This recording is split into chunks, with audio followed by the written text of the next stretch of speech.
Attendance कौन लेगा? Teachmint. Paper कौन चेक करेगा? टीचमेंट। तो हम क्या करेंगे? आप बस बच्चों का सिलेक्शन कराइए सर, बाकी सब टीचमेंट कर लेगा।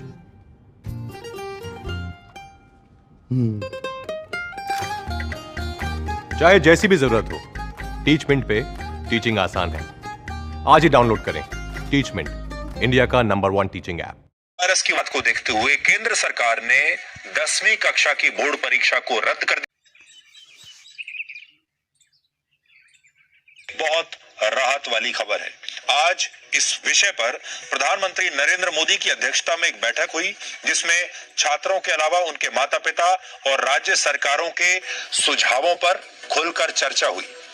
बोर्ड परीक्षाओं को लेकर हुई बैठकों में सरकारी अधिकारियों ने सुझाव दिया था कि 12वीं और 10वीं की परीक्षाओं को टाल देना चाहिए, लेकिन प्रधानमंत्री मोदी ने कहा कि छात्रों की भलाई हमारे लिए सबसे ज्यादा जरूरी है और उनका स्वास्थ्य हमारी पहली प्राथमिकता होनी चाहिए।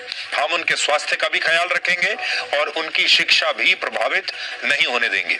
प्रधानमंत्री ने कहा कि ये छात्र पहले ही कोविड की वजह से बहुत नुकसान और परेशानियां झेल चुके हैं, इसलिए 10वीं क्लास की परीक्षाओं को रद्द कर देना चाहिए और 12वीं क्लास की परीक्षा को टाल देना चाहिए, जिससे बच्चों का साल भी बर्बाद ना हो। और इसके बाद ही ये फैसला लिया गया। प्रधानमंत्री ने आज इसमें हस्तक्षेप किया और फिर ये फैसला तुरंत ले लिया गया।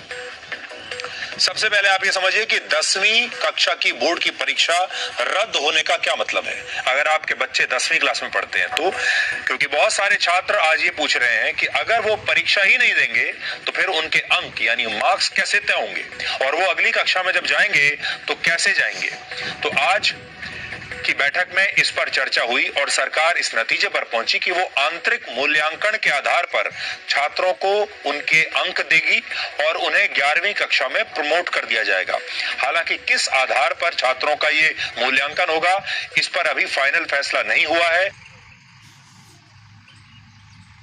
और अब सीबीएसई बताएगा कि ये पूरी प्रक्रिया कैसे होगी कि आपका बच्चा जब 10वीं क्लास से 11वीं में जाएगा तो उसका आधार क्या होगा और जब उसने परीक्षा ही नहीं दी तो उसे किस आधार पर नंबर दिए जाएंगे।